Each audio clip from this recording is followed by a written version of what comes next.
Hello बच्चों, नमस्कार। कैसे हैं आप लोग? आई होप कि आप लोग अच्छे होंगे, स्वस्थ होंगे और एकदम अच्छे से आप लोग पढ़ाई कर रहे होंगे। तो बच्चों, जैसे पिछले वीडियो में हम लोगों ने पढ़ा था शुद्धता के आधार पर पदार्थों का प्रकार। तो आज इसमें हम लोग पढ़ने वाले हैं कि शुद्धता के जो प्रकार था दो, कौन? एक तत्व था, एक यौगिक था। तो बस इस चैप्टर में यानी कि जो रासायनिक अभिक्रिया एवं समीकरण जो चैप्टर है, इसमें हम लोग बस जो शुद्ध पदार्थ है उसी के बारे में पढ़ने वाले हैं। जो शुद्ध पदार्थ है वो दो प्रकार के थे, एक तत्व, एक यौगिक। ठीक है, इसमें हम लोग जानेंगे तत्व क्या होता है और यौगिक क्या होता है। तो सबसे पहले हम लोग जानेंगे तत्व किसे कहते हैं, यानी कि तत्व किसे कहते हैं। तो देखिए मैंने यहाँ पे क्या लिखा है, तत्व वह शुद्ध पदार्थ है जो एक ही तरह के परमाणुओं से बने होते हैं। एक ही तरह के मतलब एक ही जैसा परमाणु जो अणु होता है, एक ही जैसे से बने होते हैं। जैसे आप लोग नाम सुने हैं, एक गैस का नाम सुनेंगे ऑक्सीजन। किसका नाम सुने होंगे? ऑक्सीजन। जो ये ऑक्सीजन बना होता है, दो परमाणुओं से मिलकर ये बना होता है। तो मिलकर क्या बनाता है? O2, यानी कि ऑक्सीजन। क्या बनाता है? ऑक्सीजन। तो ये बताइए, जो ऑक्सीजन बना है एक ही दो ओ परमाणुओं से मिलकर बना है कि नहीं बना? तो ऐसे जो भी तत्व जो एक ही प्रकार के परमाणुओं से मिलकर बने होते हैं उसे हम लोग क्या कहते हैं? तत्व कहते हैं। तो यहीं पे थोड़ा सा बताना चाहता हूँ, जो यौगिक होता है वो क्या होते हैं? वो अलग अलग तत्व परमाणु से मिलकर क्या होते हैं? बने होते हैं। जो यौगिक होते हैं वो दो या दो से अधिक अलग अलग परमाणुओं से मिलकर बने होते हैं, तो उसे हम लोग क्या कहते हैं? यौगिक। और जो एक ही तरह के तत्व परमाणुओं से मिलकर बने होते हैं उसे हम लोग क्या कहते हैं? तत्व। और देखिए, जो तत्व होता है वो किससे मिलकर बना होता है? परमाणुओं से। किससे मिलकर बना होता है? परमाणुओं से। और जो परमाणु होता है ये तीन चीजों से मिलकर बना होता है। कैसे? एक इलेक्ट्रॉन, जिसे क्या बोलते हैं? इलेक्ट्रॉन। और एक होता है प्रोटॉन, एक होता है न्यूट्रॉन। तो देखिए, जो ये इलेक्ट्रॉन होता है इस पे चार्जेज होते हैं, आवेश होते हैं। तो ये जो इलेक्ट्रॉन पे जो चार्ज होता है वो उस पे माइनस चार्ज होता है। कौन सा?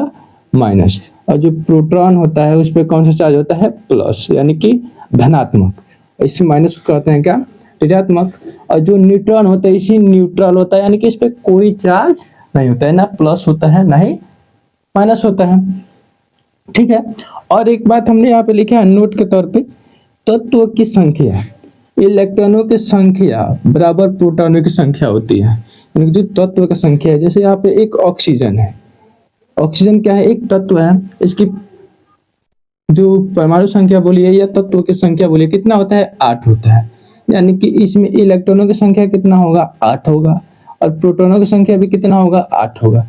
यानी कि जितना इस ऑक्सीजन की तत्व की संख्या होगा उतना इसमें क्या होगा? इलेक्ट्रॉनों की भी संख्या होगा। और उतना ही क्या होगा? इसमें प्रोटॉनों की भी संख्या होगा। तो इस चीज को मैंने इस रूप में लिखा, यानी तत्व की संख्या बराबर इलेक्ट्रॉनों की संख्या, और इलेक्ट्रॉनों की संख्या के बराबर किसका संख्या? प्रोटॉनों की संख्या। अब हम लोग समझेंगे कि यौगिक किसे कहते हैं। चलिए देखते हैं यौगिक किसे कहते हैं। तो देखिए, दो या दो से अधिक तत्व जब एक निश्चित भार के अनुपात में रासायनिक क्रिया करके एक नए पदार्थ का निर्माण करते हैं तो यौगिक कहा जाता है। बोला है जब दो या दो से अधिक, दो या दो से अधिक क्या तत्व जब एक निश्चित भार में, जब क्या करता है जी? एक निश्चित भार में के अनुपात में रासायनिक क्रिया करके, रासायनिक क्रिया बोलिए या रासायनिक अभिक्रिया बोलिए, रासायनिक अभिक्रिया करके एक नए पदार्थ का निर्माण करता है तो उसे क्या कहते हैं? यौगिक कहते हैं। जैसे देखिए यहाँ पे दो तत्व है। जैसे क्या है? एक है हाइड्रोजन। समझिए यहाँ पे एग्जाम्पल तो समझ में आएगा। जैसे यहाँ पे है दो हाइड्रोजन, यानी कि समझिए हाइड्रोजन तो चार है, लेकिन ये क्या है? एक तत्व है। और ये क्या है? एक ऑक्सीजन तत्व है। तो दो तत्व है, एक हाइड्रोजन एक ऑक्सीजन। ये दोनों क्या किए हैं? रासायनिक अभिक्रिया किए हैं। तो किसका निर्माण किए हैं? H2O का, यानी कि जल का। किसका निर्माण किए हैं? जल का। यानी कि जब दो या दो से अधिक तत्व मिलकर एक नए तत्व का निर्माण करते हैं वो जो तत्व बनता है ना जी, उसी को बोला जाता है यौगिक। यानी कि जो यहाँ पे यौगिक बनेगा वो दो या दो से अधिक अलग अलग तत्वों के मिलने से बनेगा। दो या दो से अधिक अलग अलग तत्वों से मिलकर बनेगा। तो जब दो या दो से अधिक अलग अलग तत्वों का जो बनता है प्रोडक्ट, उसी को हम लोग क्या कहते हैं, यौगिक। क्या कहते हैं जी, यौगिक। समझ में आया?